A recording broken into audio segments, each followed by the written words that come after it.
JD Moto PH. Mga boss, dumating yung stock natin ng H&J Double Lock Hard Plastic. Ito na nga pala yung bagong design nila ngayon. So guys, pakita ko yung itsura niya.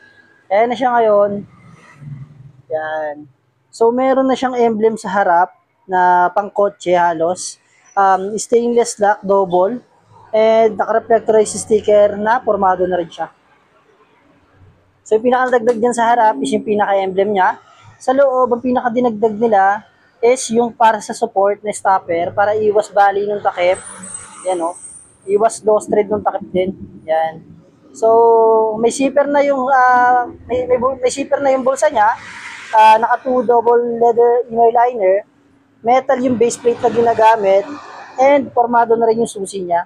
Bolts and nuts kasama na rin siya. So guys, 45 liters, may backrest foam na rin siya sa likod. So ayan. Kasya yung full face helmet. So bali guys, pag nagabili kayo nito, may matatanggap pa kayong previous na helmet sanitizer. Yan o.